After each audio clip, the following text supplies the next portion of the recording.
welcome to another episode of the Complete Agent Podcast, where each week we get together to talk all things estate agency. My name is David Warburton. As ever, I am joined by my industry colleagues and my best friends, James Kendall and Ian Storey. But we also have not a special guest. This is not a special guest, Michelle Smith. Michelle is now heavily involved in the Complete Agent project, and we are delighted about that. So, Michelle, thank you for getting involved. Thank you for being on the pod today. And what I want you to do now is tell everybody what you're going to be doing, because you've been amazing for our members so far, and you're providing us with amazing support, and we're delighted to have you. So talk us through it. What are you doing? Oh, good morning, lads. It's lovely to join this bright, freezing morning. So I'll give you a little bit of history. I have known Ian Storey for, about nearly 25 years. Shame. That's a shame. I know. And you still speak to him? That's an achievement. I know. No, I can't get rid of him. We both started off in a estate agency around the same time. In fact, we started off in the same town. I was much better than him. So I've been trying to catch up ever since. So we both went off and did our own individual thing. I've worked in various roles in estate agency, from independent, startups, corporate, new build, and also not in property, but as a business consultant for a training and development company. Incidentally, that was 2008 onwards. So when the crash happened, I jumped, but then got back into property. So how Ian and I kind of started working together about 5 years ago. I just had a chat with Ian as friends, and he had a gap in his business for sales progression. And I basically plugged that gap, not intending to be there for that long, but 5 years later, lots of business growth, I was still there. What actually happened when we were working together is that there was a real need for some business coaching and some training for his team.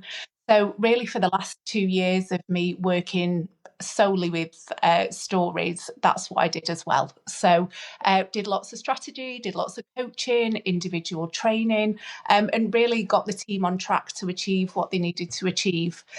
So in the summer, I decided that I wanted to focus on the business coaching and the training, and left Ian and Stories and set up by myself, which involved working with TCA and the amazing members. So, it started off quite slowly.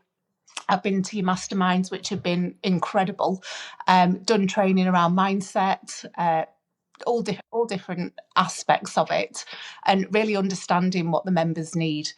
So from there, we've kind of leapt forward, and I'm working with you guys on really helping to support the members more, and helping to move the Complete Agent as a business entity forward, and providing what it needs to grow. So mega exciting times. Great intro of yourself, and I think that we're dead excited as well. Like you said, it's a massive value add for our members, and very, very excited to see where everything goes over the next, however many years, but certainly this next 12 months, I think is going to be really, really exciting. So thank you for that. Right, guys, how has your week been? Let's go to you, Storey. How's your week been? Because I think actually you've been a little bit depressed the last 24 hours. It's fair to say, you know what? I used to get depressed when sales fell through, but I'm really in a much better place mindset-wise now than I've ever been, and it is much more water off a duck's back. Yesterday I had a seller pull out of a 30 grand fee sale that was about to exchange. When it came through that, when you told us, JK rang me and we went for a beer and celebrated. Why is this guy having such a great year and we've had loads of fall throughs recently? Yeah. This is ridiculous. Cheers. Oh, you made me laugh there. Oh, dear. So that happened yesterday. We've had 4 fallers this week, ranging from like 400 to 1.5 million. So, it is what it is. And then we've agreed 2 others, and we've got offers on 7 others. We had an offer on 1 yesterday at 100 grand over. It's on at 1.75 cash. So, you know, the market's still there and there will always be fallers, won't there? And 3 other lovely listings, 2 gold dust. I'm not sure if you've heard that saying before, but a 325 over at 800, both at 2%, and another one at 1.5. I think I got. I'm waiting to hear on that today. Matt got the other 2, so Matt's doing really well. And you know, the team are just brilliant on the, you know, on the whole. That they're such a good group together, and I'm really proud of where we've got it to. And obviously, part of that has been helped by Michelle, as she just mentioned. So we're really lucky to have the team that we've got. And ultimately, I'm just looking forward to Christmas now. You know, we've got Alex's birthday this coming weekend, loads of stuff planned. It's been a great year. So, you know, I'm all good, really, Dave, but I'm glad you enjoyed that pint yesterday. JK, what about you, mate? Well, should we go to you, Dave? Because it always seems to be you last, mate. So in the spirit of giving, in the spirit of Christmas, why don't you go second? Thanks, mate. Go second for the first time in your life. Yeah, thanks, mate. Thanks. Yeah, not bad. It's to be honest, it feels like it's ticking over. The one thing, I mean, Michelle, you put out a poll in the group yesterday about what your biggest challenges, I suppose, at the moment. And I'll be honest, I was struggling to answer it. And I suppose that's a nice place to be in a way, just because, you know, from our point of view, we're not struggling for valuations. Instructions are there. You know, I could literally list a number of instructions right now if we wanted to, but we're taking a strategy at the moment where we're waiting for budget and things like that. And yeah, in terms of valuations, instructions, things in photography, it's all good. Sales are not amazing, don't get me wrong. You know, there's just 2 in this week, and we've had 3 offers that we hopefully might neg. Got what I'm seeing a lot of as well, lads. I don't know whether you're having this, but weirdly, I've just had one through about 3 minutes ago from Kate mentioning that somebody's rang up to say, I want to view that house, but this is my budget. I don't want to waste anyone's time. Can I come and see it? I quite like it, but it's honestly happening quite a lot more at the moment. I had a bit of success with it as well last night because I've got this couple that desperately want to view one of my houses at 1.25 million. And unfortunately, we can't get them in at the moment. The owner's going through some challenging times and just can't take any viewings. So they've been asking me to help them find something, and I just sent them a selection of other homes, 2 of which are ours. And one of them is at 1.75. Their maximum budget is 1.5. And they came back to me to say, oh my God, that 1.75 house is amazing. What is their budget? Would they reduce? So I said, look, I honestly don't know. You might have to punch a little bit higher and or harder, is it?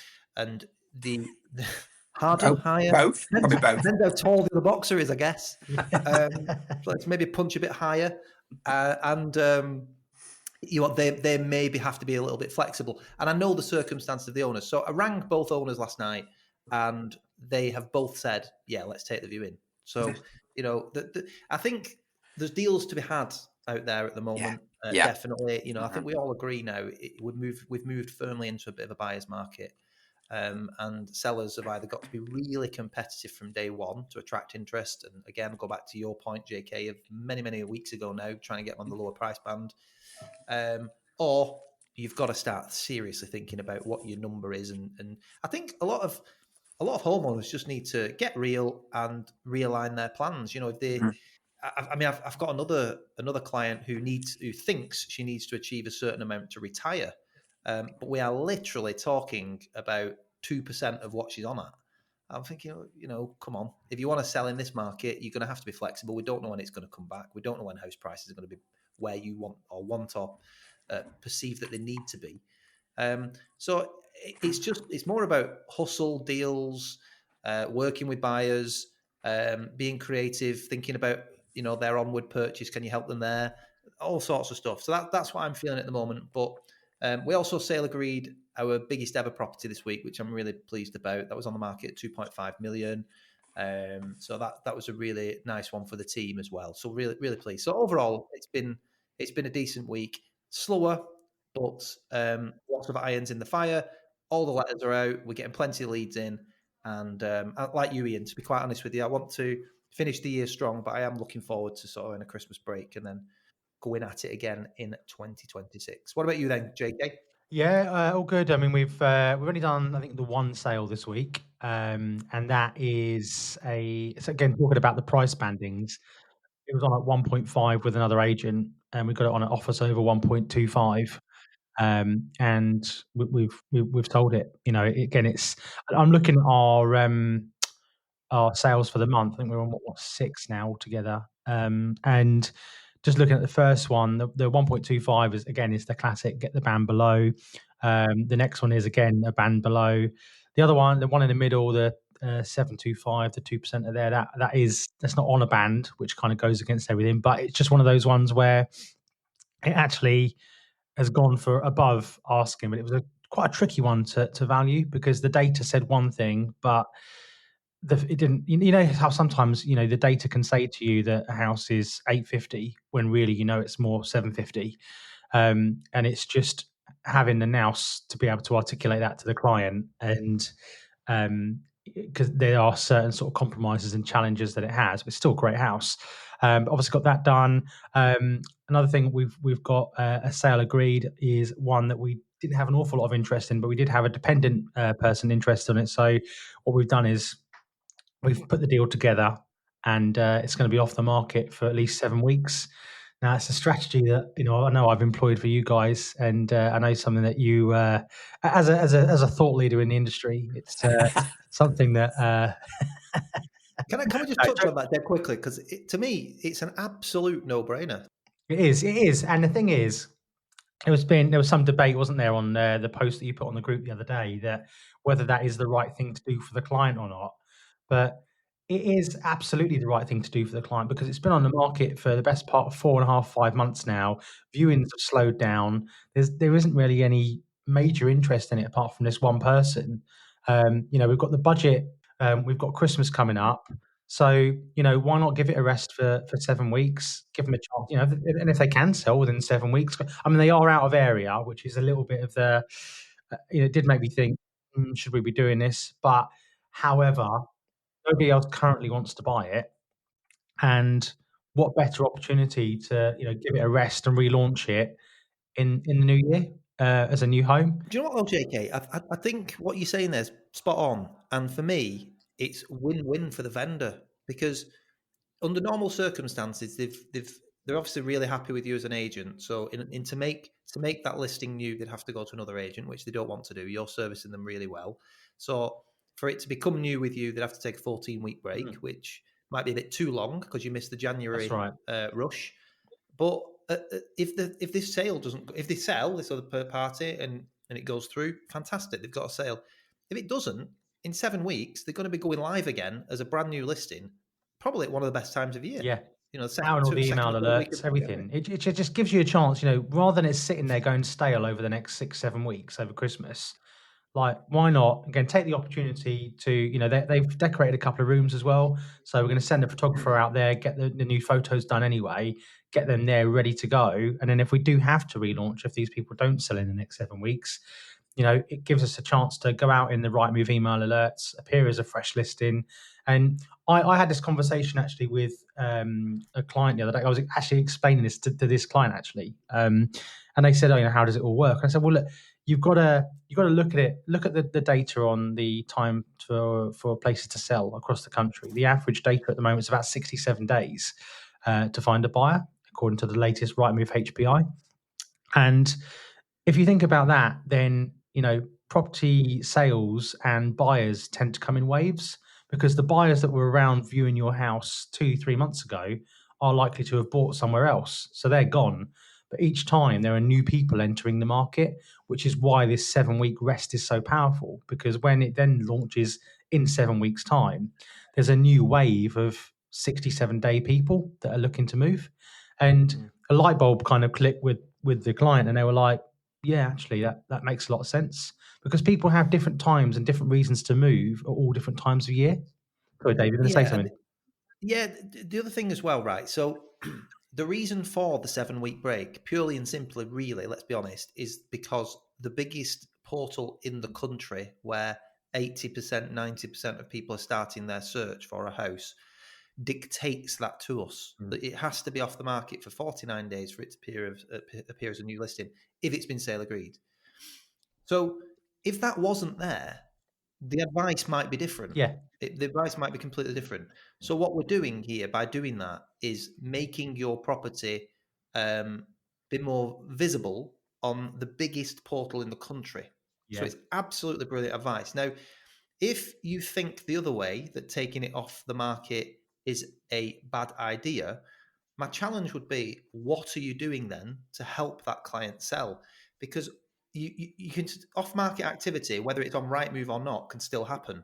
So you can still be doing all your social push, you can still be ringing all your buyers, but what it's actually doing is being detrimental to your seller, because it's no longer as visible as it was on Rightmove. It's not hitting the same market. By having that break, it's sale agreed. You've got a seller in the bag. If they don't sell, you've got the best of both worlds, because the property goes back on the market as a brand new listing, and it's one of the busiest times of year. So it's actually one of those no-brainer times of year where you would say to your client, if you don't do this, I think you're making a massive mistake. One of the things I think between I now find and the interesting end with of the year, you agents probably as well, won't sell Dave, on Rightmove. is a lot of agents, it surprised me, know Rightmove. So they don't know about 7 weeks, they don't know about 14 weeks, and they don't know about 2%. What I mean about 2% is you have to reduce it by 2% for it to appear as a new listing and go out as to appear as, it'll appear as reduced anyway, but it won't go out in the Rightmove email alerts unless it's reduced by more than 2%. So if someone's, if they get a client that says, well, it's on at 900 and, well, let's knock it down to 895, that's going to add absolutely nothing. It's going to be double negative, because A, you're not going to get the benefit of going out on the email alerts, and B, all you're going to do is take it off a price band. So making sure that you know the ins and outs of the various portals, etc. There are different things you can do on social media as well. We won't go down that rabbit hole because that's not what today's pod's about. But yes, as you quite rightly say, Dave, all of the off-market activities and opportunities that you have are always available while you're there online, and you could be doing that anyway. But it's just being smart and knowing how to work the systems and the tools to put your client in front of the right people.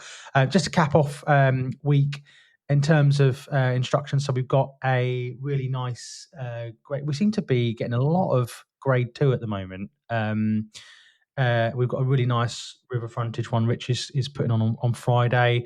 We've got a super modern 4-bed detached, really, really well done inside, coming on as well. We shot that this week.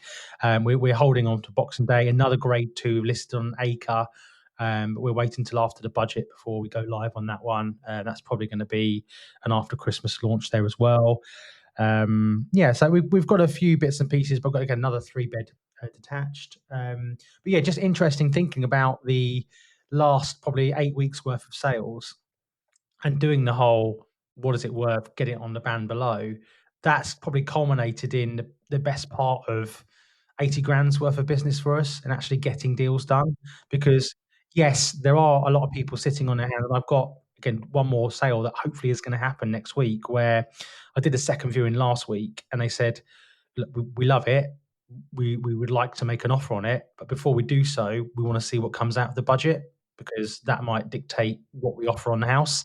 So I do think, although there are still buyers out there and the serious buyers will always continue to look, people are waiting for the budget to come to see what's in the budget for them or not, in which case, before they'll make any decision. But yeah, so that caps off my week with a little bit of a tangent, as we always like to do. But this week's pod, we were going to talk about goals and the annual planning. Obviously, we're fully underway now with getting everything ready for the mastermind. I know, Michelle, you've been working super hard behind the scenes to get everything ready, and you had some huge value to add today to the listeners, and obviously to our members, more so when we do our mastermind in a couple of weeks. So do you want to kick us off?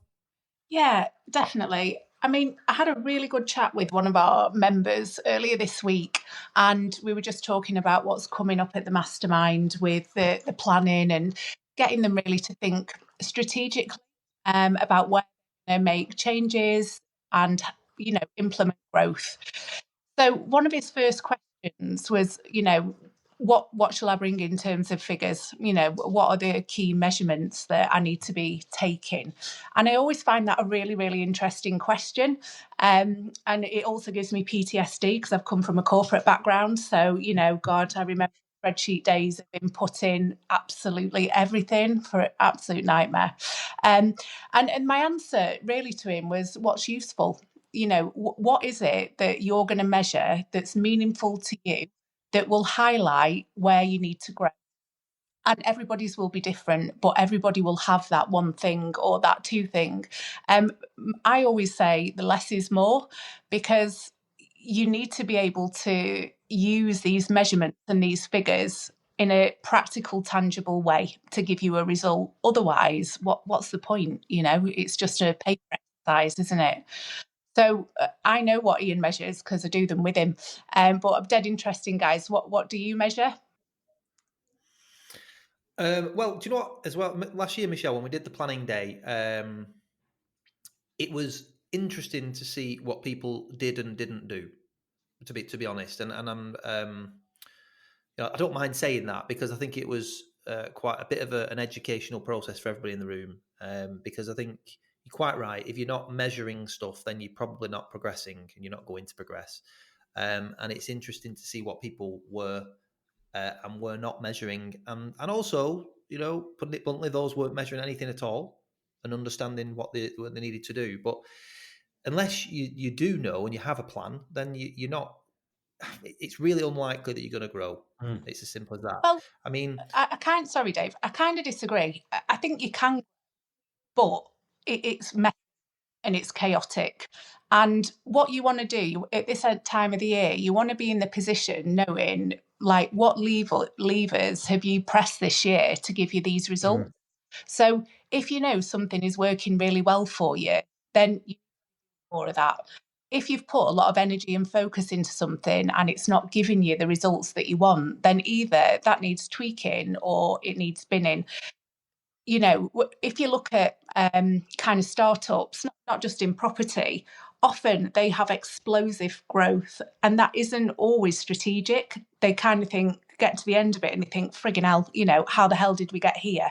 But to scale and grow, they've got to really harness that and understand what they need to do it in a more strategic way. And I think the thing that what we don't want our members to be is busy just for the sake of busy. We need focused and we need them to be strategic. So when I talk about kind of what your numbers are, it's not necessarily that that's the golden key to growth. I want them to be able to know where they're going to put in their effort. And it's back to, Stephen Covey, begin with the end in mind. So what is it that you want to achieve? Where are you now? And what are the steps that you need to take to make sure you hit that end goal? The thing I also want to add is it's not all about business. And I think that's where business people can get really sidelined. We are human beings at the end of the day, and you don't stop being you the minute you walk into your business or walk out of it. So I think it's really important to add things in about yourself when you're talking about development and goals and growth and where you want to be. I'll just tell you something anecdotally. I do with Ian and Stories, I do coaching with the team. So they have a quarterly individual coaching session. One of the team, none of his coaching has been about stories or work, not one bit. Ian's absolutely cool with that. And the reason why I'm bringing that up is a bit of a tangent. Is he will be a more effective, a more committed employee of Storey, having got that coaching time, that one-on-one time to develop himself in something other than stories, because he doesn't stop being him when he takes that new, developed, improved person and brings it back to work. He will get the growth, whether it's outside of work or inside of work. So that's the power of also including personal stuff in your kind of goals and where you are and where you want to be. I know we were talking about it earlier, JK, weren't we? Because that was in your kind of share. So I was going to say that because I think there'll be a lot of people that maybe listen to this that will be where I was 5 years ago.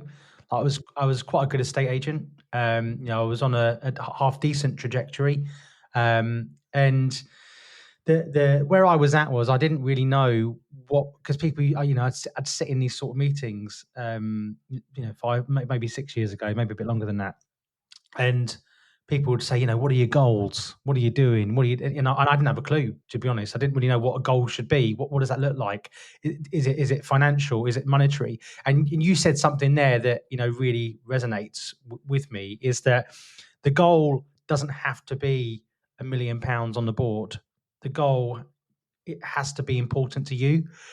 So for example, for me this year, my personal targets, and maybe if you're listening to this is something maybe you want to do for next year, as you're listening to this and start thinking about your goals, is that I listened to, I can't remember what podcast it was. It was a podcast last year I listened to, and they were saying about when you're doing goal setting, the power of writing down your goals, like subconsciously. And I always thought, what a load of bollocks. Like, don't subscribe to any of that BS. But I thought, you know what? I'm obviously always open to learning, opening my mind, this, that, and the other. Anyway, so I said, look, what have I got to lose? So I set myself a weight loss target, which I wrote down in my notes app on my phone and pinned it to the top. I set myself a holiday target, and I set myself a personal income target. And as a result of putting those 3 there, and I didn't really, obviously I spend a lot of time in my notes. I don't spend a lot of time particularly looking at, but because it's pinned, it's always, my brain subconsciously, I think, is seeing it. So on my weight loss target, for example, is, and we're not talking strictly about business here, but it's all the same thing. The premise is the same. I'm 2 kg off my yearly target, which, yes, I've started later, but I've still started. What's the saying? The best time to plant a tree was 20 years ago. The second best time is today. So I've just got on it, and we're now 2 kg away from that. My personal income target, I'm not going to meet, but I'm going to get, well, I'm not going to get that close, but I'm a lot further along than I was last year. Put it that way. Yeah, but JK, just to interrupt there, nothing wrong with that, because it was a lofty goal. Yeah, it was massive. I don't want to say what it was on air. I mean, it was, what they call it. Set the bar high, though. BHAG, don't they? Big, hairy, audacious goal. I'm probably at half of that. But then, without, I don't really want to say that on air. But if, I've my close friends, I've told that about, and they go, "You were, wow, like that it blows their mind." But then I'm, part of me, just in my nature, I'm disappointed that I haven't hit. But equally, as I was saying to you guys off air, I've got things in place. So in the next 12, 24 to 36 months, that is quite easily attainable. If I follow the process, that will easily be, and then it will then maybe that I raise the bar higher to keep going. And I think, if you shoot for the stars and hit the top of the tree, I think sometimes that you're doing well. But again, just going back to it, taking things that matter to you. So if you're listening to this thinking, well, I don't really know if I want to earn X, or I don't really know if I want this, or my life isn't necessarily material. It may well be your goal is to spend more time with your kids, and that's okay. Maybe you are a female entrepreneur, for example, and this comes from a place where, so my other half, she's a teacher, and she gets what is called, she calls it mum guilt, and I think it's like a thing where she feels bad because she misses out on doing the school run. She feels bad, like sometimes that she can't always be there, like the nativity plays and things like that happen because she's a teacher and doing her own thing. But there's sometimes in business, like there's a lot of things I missed out on early on in business because I was so busy working that I couldn't be there and do things with the kids in the beginning. Now, to reverse engineer that sounds great. So, okay, well, I won't just go into the office 3 days a week. Well, maybe what the target should be is you need to employ somebody to be able to do this job, and this job, or maybe it's one job. Maybe it's just somebody to answer the phone so you can do the school run in the morning and do the school run in the afternoon. Maybe you just need that office cover. So then that goal could then be, right, how much is it going to cost me to employ to do that person? That cost is £25,000-30,000. Great. What do I need to do to earn another £25,000-30,000? Do I need to raise my fee? Do I need to get more instructions? What am I converting at?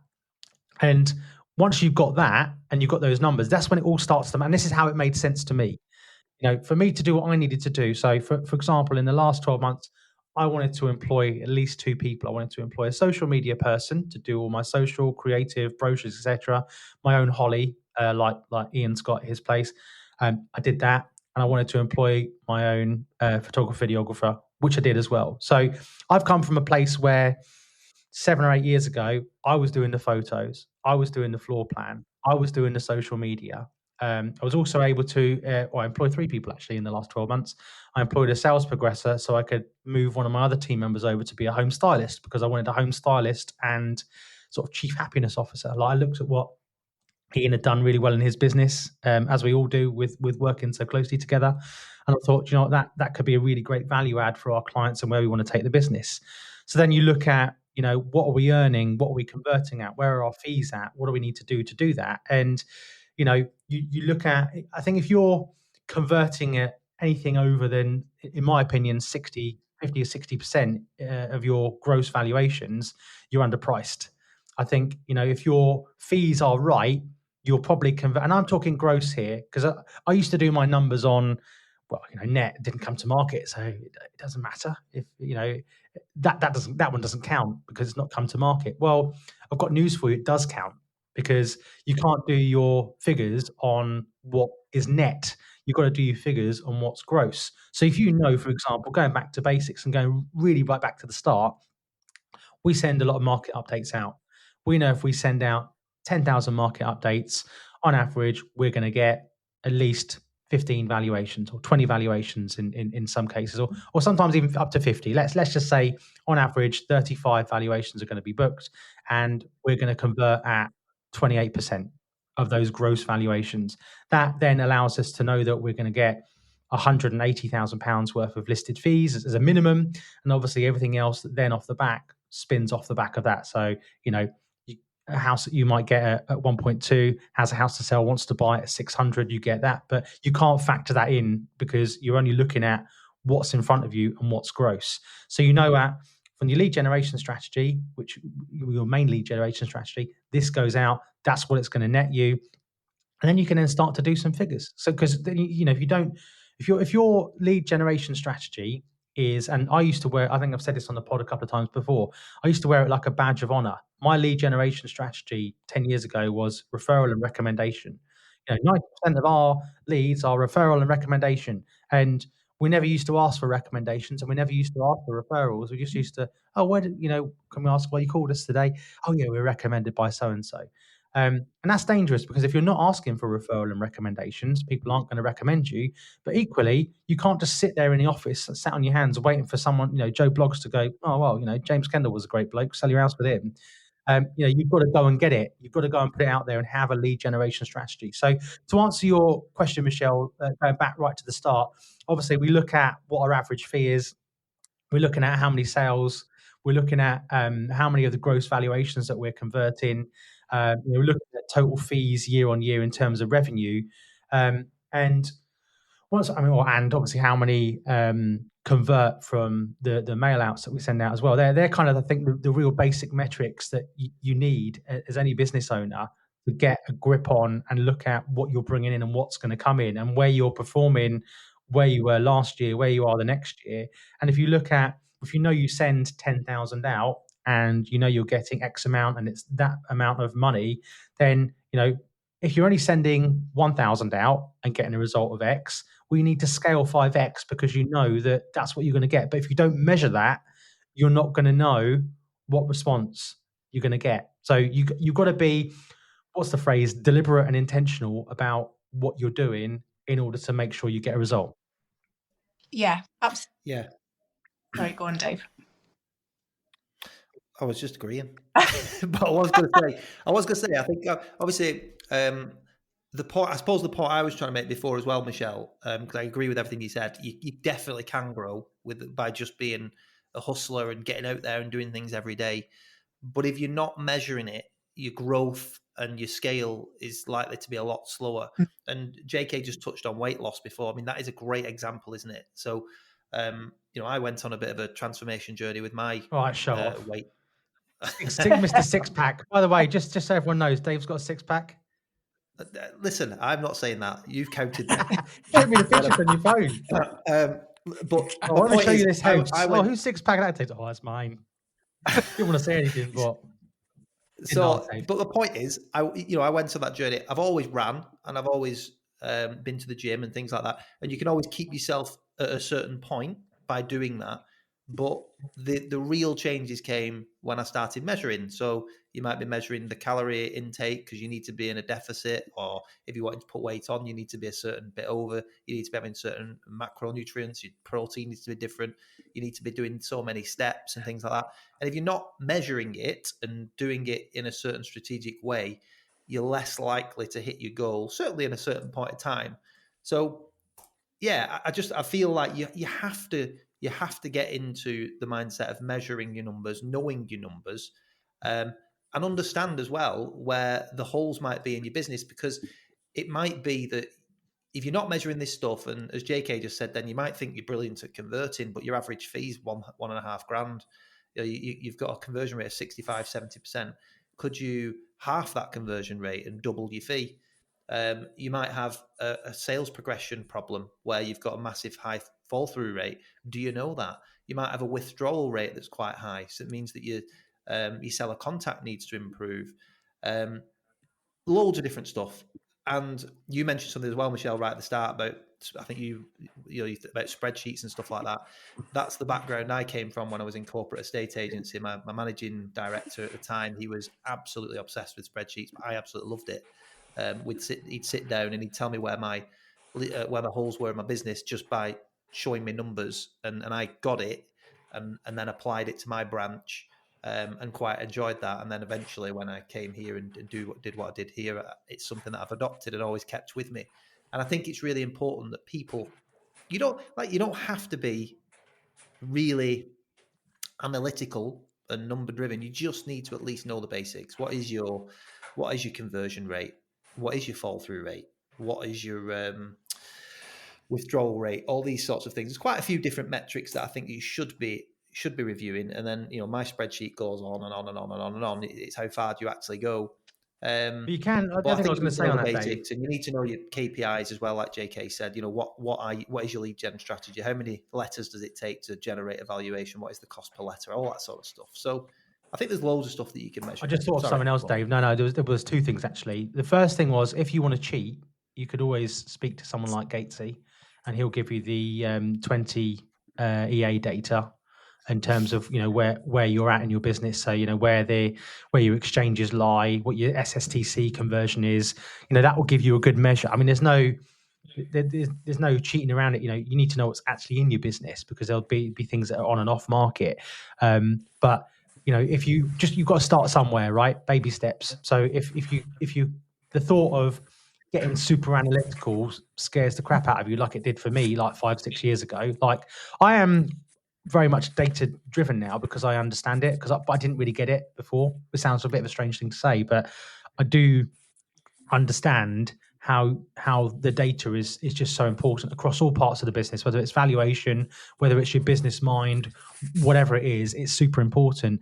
So that was the first thing. The second thing that I think everyone should do, regardless of whether you come to the mastermind or whether you're listening to this pod and you're not yet a member of TCA, is the exercise of cost for acquisition and sale of each property and what it actually costs you. And it's quite a mind-blowing exercise if you go, the best way to do this is look at your expenditure for the last 12 months and look at how many houses you've completed on in the last 12 months and effectively divide your expenditure by how many houses you've sold. And that should give you a measure of what it effectively costs you to acquire and sell a house. So that's including all of your wages, your rent in your building, your marketing costs, all of that. And it can be a real eye-opener and a real focus for your team as well. So, if you're trying to get your team to buy into higher fees and get your team to buy into, they are yours, whether you like it or not. And I always feel this way. Your team are your business. I know there's a few things that people say, we're they're working for you, but you are working for them. we're all a team. Without having the team there, without having those different parts and everyone doing their job, we're all just individuals, but we're all working for the collective to get paid. And I do think that having that figure, I mean, it's something that we did recently, and I went around the office and I said, how much do you think it costs to acquire and sell a house, based on X amount of figures, and the team were actually quite shocked. And I do think it actually does focus the mind, and they can now see why we're doing what we're doing and why we're going after the mid to upper end of the market, and why and how this all fits together. And I do think, for business owners as well, it can be a light bulb moment for them that, if your average fee, for example, is, I don't know, £4,000 or £7,000 as a business, and your cost to acquire and sell a house in 12 months is £5,000, that there's, and if you, again, taking back to the metrics and the measurements, if you know that you exchange on 80% of everything that you list, then, one in five of those that you list, are you breaking even or are you growing? It might be why you're looking at your bank account every year and you're just seeing the same amount and things aren't moving forward. So that is a really critical exercise that I think anyone should do. If they do nothing else, look at that. I think that's really interesting, JK. I love the fact that when we're doing these figures and looking at data, that's to work out how we're going to strategically grow the business. And secondly, it's for the team. One of the things I just want to share that we did at Stories, which was really, really powerful. And when I said at the start, begin with the end in mind, the purpose of it was because, we're really, really focused there on building a really high client experience. And the very first point of contact in most cases was, if they called up to get a marketing meeting booked in. So as part of the staff's development at the front end, we really wanted to hone that. So we actually ended up working out of what was the cost that they generated as a member of the team every time they picked up the phone and took a booking for a marketing meeting. Didn't matter whether that went ahead, it didn't matter whether it listed, it didn't matter whether it came on the market and sold, but purely the action, picking up the phone and having a good conversation. What had they just earned business, done over the year, how many valuations were booked that year, divided by the exchanged income. I think at the time, and I think we started this about 2 years ago, didn't we? And I think just over £3,000. Are you giving £3,000 worth of value to the client on the phone when you're booking that meeting? Are you wowing them? Have you just earned £3,000 or have you just let that slide? And I always like to think of what do you want the result of that to be? And that was really clear cut. And I loved it. I loved hearing the banter in the office, and, they'd take a call, they'd have a great conversation with a seller, a prospective seller, and it'd be like, yeah, £3,000 bank. It's so true how well that worked. And, we still now all the time talk about relationships on the phone with everyone they speak to. That initial point of contact is so important, isn't it? And it's not really about the house. It's about the client and building a relationship with the client. So yeah, we want to know how many bedrooms it's got. We want to know the size of the plot. We want to know how near the kitchen is. And of course we need to know that information, but Spectre can tell us an awful lot of that anyway. And the most important thing is building a relationship with the client. What's the name of the dog? What's the name of the kids? Where they're going on holiday? All these lovely things, because that is what people will remember you by. You can win and lose a val on the initial call, can't you? Like if somebody rings up and says, "Hi, I'd like to value my house," and someone goes, "Yeah, I'd have to get someone to ring you back on that because I'm not qualified to deal with that." Automatically they're thinking, "Who is this firm?" Like, and we did that. Or We've done if they're market just research. formulaic, Jake. Or if they're just formulaic, okay, yeah, no problems. How many beds? Is it detached? What size is the plot? Where is it? Okay, we can come Tuesday at 9. That's what they get from most agents.